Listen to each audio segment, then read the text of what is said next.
Welcome to the Last Drop Business Podcast, where we have the privilege of interviewing successful business owners who have maintained their sobriety. These entrepreneurs have achieved great success while staying sober, inspiring all of us to overcome challenges and to achieve our goals. So whether you're someone who is in recovery, an entrepreneur, or just someone looking for stories of hope, The Last Drop is your source of inspiration, motivation, and empowerment in the business place. I'm your host, Timo, and please join us as we celebrate The Last Drop, the moment where everything changes and the real journey begins. All right, welcome to the Last Drop Business Podcast, where we celebrate the incredible journey of individuals who have embraced a sober lifestyle and found strength and resilience and purpose in their process. I'm your host, Timo, and in today's very first episode, we have an amazing female tattoo artist from Tucson, Arizona. Her name is Manda F. Welcome, Manda. Good to be here. Grateful to have you here. How's your day going? It's good. I've been looking forward to this, and I'm super stoked. Cool. Yeah, thank you for jumping on with me today. So basically, I'm just going to ask you a couple of questions just about your life, starting with the maybe like younger, darker times, and then we'll advance into when you decided you need to find some recovery, find some help, and then growing into the business and like what you were doing and who you are today. So let's do this. So let's see. How did you get into tattooing? So I've been an artist my whole life, as long as I can remember. Like, art has been my safe place. And it was 2005 through like 2007. All my friends and family, we all went to the same tattoo artist, and they would just have me do their designs so that they could just take it to him and he could tattoo them. And after a couple of years, he was like, "Have you ever thought about tattooing?" And I'm like, "Yeah, like I've been in love with tattoos since my first one. I think I was 13 I was 13. And then I got my first one with the machine when I was 14. Nice. I know, dude, it's so bad. My dad was so mad. I was naughty, bro. I was naughty kid. But he gifted me my apprenticeship. He just was like, "I think that you are meant for this." And, he believed in me and he invested in me. And I really don't think I would be tattooing had he not given me that opportunity. Usually apprenticeships are really expensive and it's not the easiest industry to get into. Yeah. And that was kind of it from there. When I started was February of 2007 when I started my apprenticeship. Oh, wow. That's awesome. Yeah. So you've been tattooing for a while? I've been tattooing for a while, yeah. I Nice. definitely had my stents out. Yeah. There's a half during a relapse that I got off track, but tattooing sober is better than not. Yeah, for sure. I can imagine, right? Right on. So when did you start on like your journey to open your own shop? So I actually was already I got sober in June of 2012, and it was in 2013. I was about a year in, and I was like, I felt that it was still my dream in my heart, but I didn't know if it was going to work because I had burned so many bridges. And as a tattoo artist, just getting so out of control and like doing bad tattoos and flaking out, like it was so bad and I was so ashamed. But I'm like, let me just start off in this little spot and we'll see if it works. And if not, then my plan B was to go work in a treatment center, which I still would love to do. So it's a win-win. Yeah. That's awesome. So when did your problem, or like when did you think you had a problem with drugs and alcohol? Like when did that start? Was it when you were younger, or was it? Sure, dude. Yeah, I was like anything I could get my hands on. It would addiction and alcoholism runs in my family. Yeah. I had a really good dad. He was a single dad and he raised me. And my mom's amazing too. She just had celebrated 25 years sober. But me personally, like it started to get out of control when I was like 11. That was the first time I got arrested, taking alcohol to school. And I think that was like definitely from there on out, the next 20 years were just a perpetual cycle of Mm, alcoholism and addiction, for sure. totally. Yeah, I can totally relate. Like mine started also when I was like, yeah, probably like 11 or 12 maybe, and then it just like got worse and worse as years went on. And it's just crazy like how a lot of the people that I've talked to have either recovering addicts or alcoholics have like that's when it started, is when it was young, and it's just crazy that that's how it has to start for us, is like, when I was like 15, I was like, yeah, I'll just smoke a pack of cigarettes a day, it's no problem, and like Yeah, bringing alcohol to school and like doing all the others like weed, and it was like normal to me because it made me right. feel normal. Yeah, yeah. And I don't know about you, but I was like, I don't know, dude. Like, I wanted to do the most always. Like, Yes. and then there was times where I'm like, why can't I just be a normal kid? Like, why can't I get good grades? Why can't I stay on a sports team? Like, why? But I wanted that. I wanted that. But then I was like, I guess that's just not who I am, And Mm, I didn't realize so many undiagnosed things that we didn't know back then. Like, I just thought I was different, dude, and that was the only thing that made me feel normal. yeah. Yeah. Can totally relate. Can totally relate. All right.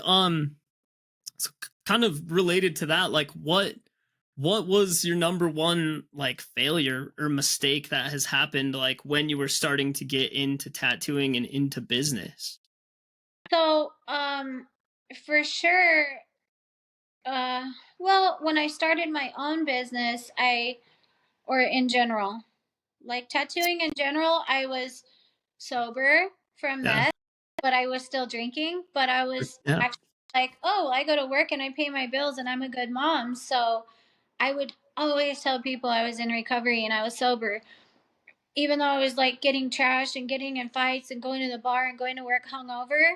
And Mm, sober because I wasn't in prison or in the streets or in county or it's hmm. weird, how like I find every way to justify. So definitely I would say like how important abstinence for everything for me is Yeah. at being a business owner. For me personally, like I have already tried every kind of which way to see if maybe I could drink on this day or use it or this or that or holidays. And Hmm. abstinence for me is like I know the only way that I'm going to have my business or even my kids or my life. Hmm. Yeah, and I was gonna. So one of the probably biggest mistakes that I've made in so far since being a business owner and in recovery is getting to a point where everything was so good and it's what I always wanted and what I worked for, and I slowly stopped making my recovery treatment a Mm, priority. Stop going to meetings, stop going to church. It's like over time because I got to hustle, I got to grind, I got to be everything's good now. And then I started noticing like, like old character defects coming out, old behaviors, old patterns, things that was why I'm an addict and alcoholic, anyways. yeah. And I had to come to a place, for a few years in, well, like literally this was probably like a year ago and I was like, dude, you're acting like old you just because you haven't used or drank. You're a wreck, dude, and you're like not being professional and I'm doing all this old behaviors, you know what I mean? Mm, So hmm. I realized like no, it doesn't matter how long I'm sober. I need to reestablish what my recovery looks like now compared to, the first year or the second year. Like it's ever evolving, but it's just as important now as it was like on day one. Yeah, totally. Yeah, and I can 100% relate to that too. Like today it's like if I don't go to a specific number of meetings like a day, like I have to at least go to a meeting a day. If I miss one day and I'm like, I start to feel myself like, oh, I'll just work harder, or I'll just like, do all, and it's like exactly what you said, is like these old character defects start to pop back up, and it's just like, I've really noticed that lately because I'm same in grind mode and in hustle mode right now, and it's just like if I don't put the time in to like take care of my recovery, then like shit falls apart quick. And my thinking starts to go like all over the place. Yeah, yeah, for sure. I was that kind of made me think like because I have been diagnosed with serious mental illness like SMI, and I remember when I started taking my medication, it took a while for it to really, and I'm like, I'm feeling good. I think I'm ready Yeah. to do these. And my Yeah. doctor, no, dude, that means they're working. Like, wait, why when it's good or we're busy are we thinking that it's not a Just do it. yeah, yeah, Hmm. Yeah. Yeah. It's hard. It's like one of the hardest things for sure. It's like complacency, right? Like the complacency comes in. yeah. It's crazy. It's crazy. All right. Let's see. So yeah, next one would be let's see. So all right, so can you share a little bit of your experience of like getting clean or getting sober while owning a business or trying to own your own business? Um, yeah, it's really hard because I have a ton of character defects.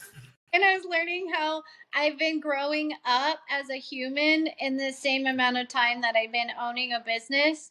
Mm, It's like I'm like a teenager trying to do grown up stuff. yeah. And but I'm committed to the process and just learning how to communicate, how to do taxes, how to do paperwork, how to hold people accountable when I'm just like, let's a handshake and we're good, right?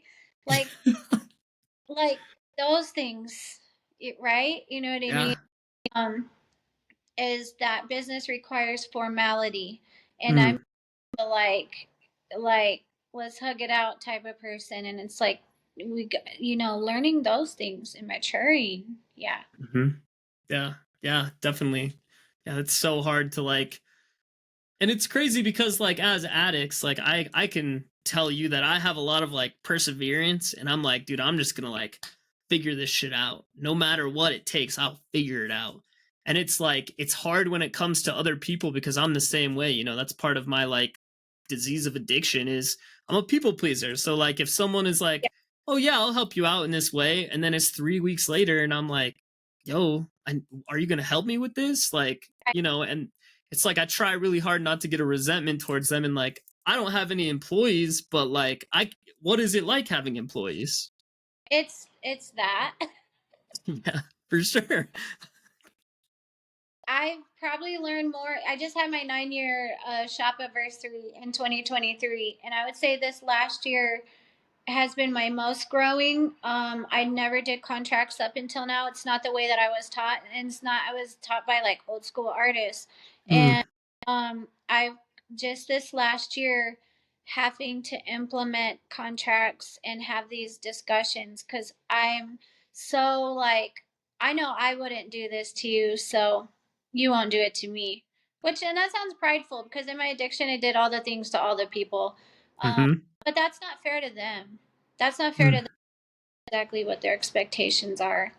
And for sure, like doing it professional wise instead of like, I'll accommodate and yeah, that's okay.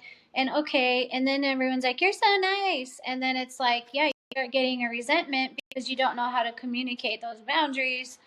And ultimately, it's our responsibility as business owners. It's not theirs. Like it's theirs to do their part, but it's our whatever continues because I allowed it to continue. mm. It's freaking yeah. Yeah, yeah, that's tough. I work for a print shop in Colorado, and so that's like how I've kind of started. The last drop was, I'm a graphic designer for a print shop, and I moved from my old town in Craig, Colorado, down to Grand Junction, and so it's nice because me and my the owner of the shop are super tight, and he knows my story and where I'm at and stuff. And so it's nice because if something comes up, like I can just be straight with him and I can talk to him about it. And it's like, but I still, sometimes I have to tell him like, dude, you have to hold me accountable too, Right. like.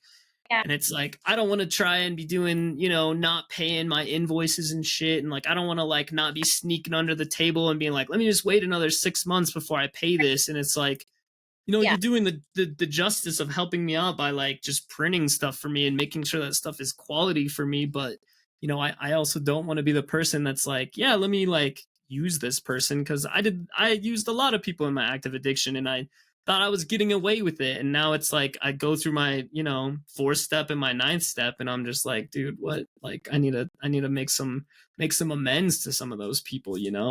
Right, right, right. Yeah. And I think that's like the cool thing about being a person in recovery from a business owner standpoint is that we can be empathetic. Like my girls could tell me anything they're navigating, and I care and I will listen. That the place that I've had to grow is that line between caring and listening and being empathetic and being different as a boss, which Yeah. I word, but then also staying true to being a business owner and okay, like that line. But if you can get that down, it's good. That's awesome. That's so awesome. All right, let's see. So let's see. What advice would you give some other business owners who are either trying to get clean, trying to get sober, and are struggling with the idea of like getting clean and sober and still owning a business? Because like sometimes, like I know in some shops that I've worked at, it's literally been like when 3 o'clock hits, everyone opens a beer or like people Right. start smoking weed or whatever, and it's like, what advice would you give, or experience would you give any other business owner that's trying to go through like getting sober, getting clean, but still trying to like maintain the business that they're running, whether it's toxic or not? I would say stay 100% committed to your recovery program and stay in contact with your sponsor because they're our accountability partner, right? They're the ones who are going to tell us like, and it is hard for certain industries when it's like, I know for a lot of shops, like they smoke weed all day, every day. It just so happens I don't, it's so weird. I don't even advertise as like a sober business because I think that's being exclusive or not Mm, including certain populations. But inadvertently, almost all my girls are in recovery. And it's like, so I'm really blessed. But I would say make your recovery number one and your wellness number one. That will help you navigate all the other crap that you're going to encounter, right? Yeah, for sure. mm, that's And good. dude, self care is so important, especially because we're grinding, we're grinding. We got to do this, we got to make money, all that. And it's like making recovery like number one. Oh, Mhm. thanks so much, Amazon. Nice. It's always important. Gotta get the Amazon for sure. And it's like not to because I know like with businesses it's hard to, I mean, you can't like ask someone right off the bat if you're hiring someone like, are you sober? Because that would also be excluding. But like, did your coworker or did your hirees, did they get clean while they were working with you, or were they clean when they came in? Like, So crazy is when I first started the shop, I was like I had some youngsters here that were like in their early 20s and I'm like, look, if you're going to work here, you're going to represent yourself in this type of way. I'm not going to tell you what you can do outside of here, but let me find out. Like, I don't know, and that's dumb. That's not professional. Um so I'm just more mindful in when I actually do entertain the thought of someone being part of this dynamic. Um hmm, yeah, but I mean, they were already sober. It's so crazy. I think just over the years, people know that it's just like kind of like a sober business, so it's kind of like gravitated towards a little bit. But I've also had people work here that do still party and drink and stuff, and hmm, I'm like, what you do on your own time, as long as it doesn't affect the shop or you're not. And then I'll have clients that like, hey, can I do a shot before my tattoo? And I'm like, what you do outside? I'm like, just don't get drunk because then you're gonna act stupid. I don't even care about the bleeding thing. I care about drunk people are annoying. for sure. So there's been times where someone's like, could I have a drink? And I'm like, sure. And then their significant others like, going to the liquor store, going and bringing them shots, and it got really blurred lines, Mm. and I had to be like no, like that's a thing. If you do it before you get here, and I don't know, like, yeah, but yeah, Yeah, yeah, for sure. Do you feel like there's starting to be a shift in society today? Like, yeah, whether it's like, sobriety is becoming more acceptable rather than like 10 years ago. I feel like being sober was so like like far you're out there idea. life, right, right. Like you're weak because you're in recovery, you're an addict or an alcoholic. Yeah. Like, absolutely, it's so crazy too. Like how many other professionals in this industry are in recovery. Like it is so cool, and even the younger workers here for their generation, it's well, because she's like in her 20s, but That's like crazy. cool. Like Silver is cool. When I was 27, a tattoo artist, like you were kind of expected to be a gangster pirate and get trashed and work the next day. So there has been a shift for sure, and it is dope. Mm, definitely. Yeah, yeah. No, it's like cool to see that too. It seems like the more people that I talk to that are in like a creative field, whether it's tattooing or printing, or it's either they're like just getting into recovery, they're straight edge, or they've like have made a commitment to the lifestyle of being clean for Right. past 10 years or whatever. And like meeting straight edge people it's so interesting because they just like, dude, they're hardcore, and it's like, shit, I wish I that's awesome. And it's great to see that there is like a shift that's happening in culture today. And I saw something that was like, drinking is starting to be like smoking cigarettes, to where people are starting to realize like, it's not good for you, Yeah, yeah, for sure. and it's just nice to see that, because it's just like, man, yeah, like 10 years ago my bosses wouldn't have cared if I would have come in and still been drunk the night before, but like I Yeah, totally know now, if I were to be coming in hammered or not showing up to work, or smoking weed on my break, I'd like, my boss would be like, dude, what are you doing? Like, yeah, yeah, you yeah, gotta do your job. yeah. It's cool, but I mean, it's cool to have that accountability. Like, it's great. Hmm. I just love like and one thing too. How important it is when someone is starting a business or trying to maintain it. Like for me, I have to make sure that most of my encounters or the places I go or the things I do are not necessarily recovery based, but at tattoo conventions, that was like where all the artists do tattoos, and then after everyone goes and gets trashed. Like at first, that was so hard for me, and I felt like so Yeah. lame. Oh, you're sober now. You love Jesus now. Like okay, like, and I wanted to go. Like I want to go get wasted and give it a fight. Like that's what Yeah. I had to relearn, but I'm so mindful about where I go and when and how long. If it's someone's birthday and I know they're going to be drinking, it's like, okay, like I'll go for an hour, and then if even, sometimes I won't even go because most of the time I don't even go. Yeah, right. Yeah, Really, no. even with my family, like when I first got sober on holidays, like so what we do is, like, say it's Thanksgiving, we eat all the food, 3 o'clock, we start doing shots. Like everyone's ate, and Hmm. I had to start leaving at 3:30. And I used to still stay there all night, and we'd be partying all night. And on holidays, like, okay, I'm gonna leave. I'm gonna go to a meeting, and just things like that, like people, places, and things, right? Yeah, yes, exactly. Yeah, and I totally agree, and it's so nice to be able to like have the ability to like remove myself from those situations. And even like, I mean, when I was, I think, a year clean, I went to a bachelor party, and it was just, and then I went to a wedding shortly after that, and I was like, dude, I'm so annoyed with everyone in this situation right now. Yeah. You're like, It's just like, dude, why, but yeah, so next one, and we'll kind of bring this back around here.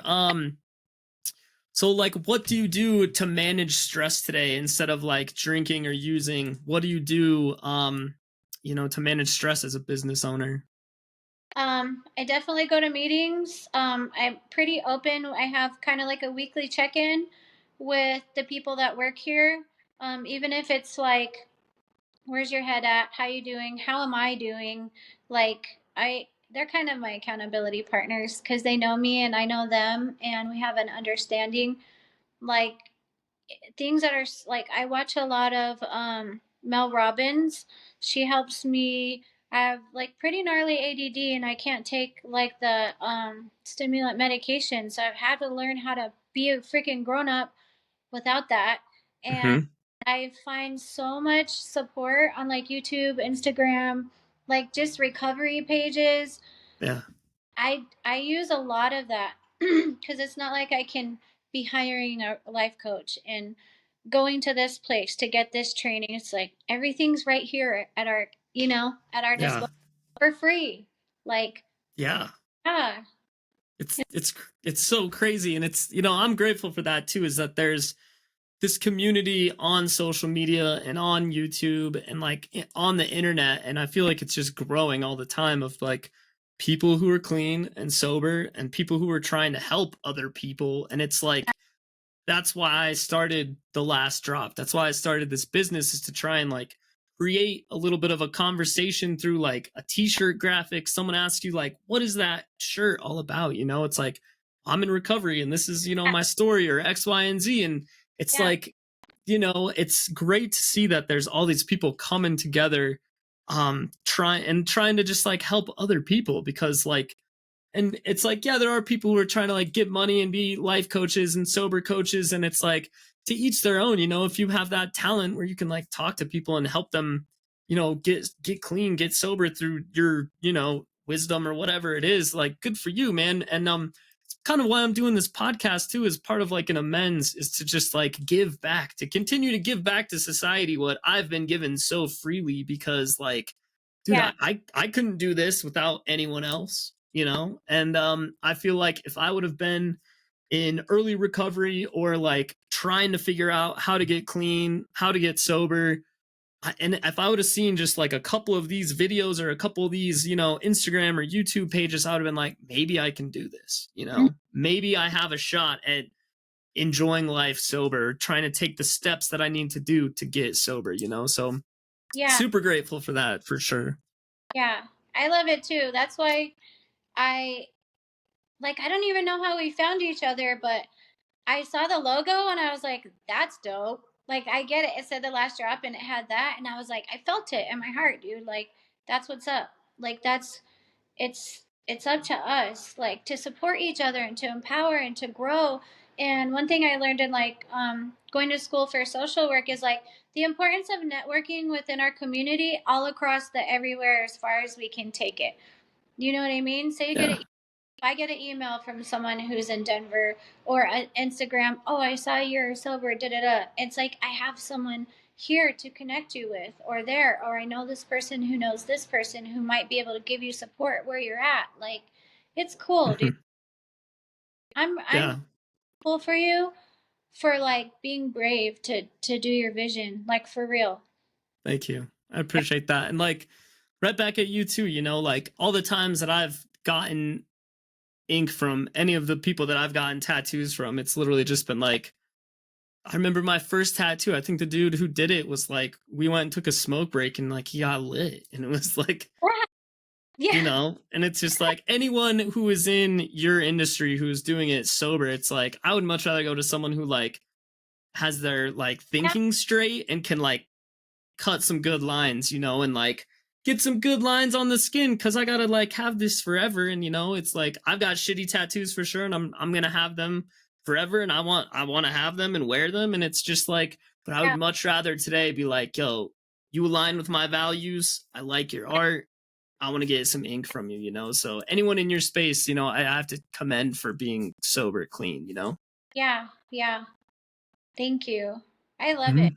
It's kind of a conduit to just love on people, bro, Yeah. and kind, and like I get so many different people from every walk of life. And I had a girl walk in. It was Friday the 13th, and she's been a year sober. She was on meth for like, she came from the East Coast, and she was on meth from, I don't know, like 10 years since she was like 14.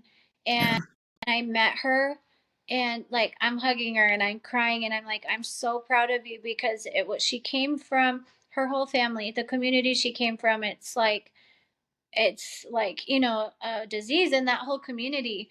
Yeah. And it's like I get to like love on people, or if they're struggling with it, like, hey dude, like, just so you know, I don't have to live that way forever. Mhm. I can be happy there. Dude, we talk about everything, like sexual abuse and trauma and addiction and codependency. It's like so dope. Like it's the Yeah. best ever. I freaking, yeah. Hell yeah, that's awesome. All right, cool. So yeah, just to wrap it up here, just got one more question for you. So for those who are trying to, yeah, like get clean, get sober, um, what message would you share with them if you could like let anyone know who is struggling right now? My thing is like, is if you have breath in your body, like you have hope. When I got sober, like dude, I hated myself so bad, and I spent so many years relapsing and building my life and getting my hopes up and thinking I was going to make it, and then ruining it, dude, and being homeless again and being broken and hurting everyone I loved. And I really thought that I was like broken. I thought I was a defective human. Like I really thought like, and probably I am, but at least I know that and I can work on it. Like, For but sure. say no matter how bad you're hurting or how bad it is or how bad you think you've done, no Mm. matter, like, there's so much hope. There actually is. Like go to a meeting and just do one day at a time. That's the only way I made it. Like, I didn't think I was going to make it this time, and now it's been 11 years. I really didn't. I said, I'm going to give it one more try, and if not, this is going to be my last time. Like, Mm. I'm done. I can't do this anymore. It hurts too much to Hmm. exist and to suffer. Like, it, you know, but I don't know, dude. It worked. Works. Works if you work it, right? Yeah, because you're worth it. That's right. That's right. Oh, hell yeah. All right. Well, thank you so much, Manda. I really, really appreciate it. Thank you for being on the Last Drop Business Podcast. Number one here. Yeah, Um, thank you. Super appreciate it. Thank you so much for your time. And yeah, I'll talk to you again soon. All right. Thank you. Cool. See ya. Bye. All right, I'm just gonna stop this, and then it's gonna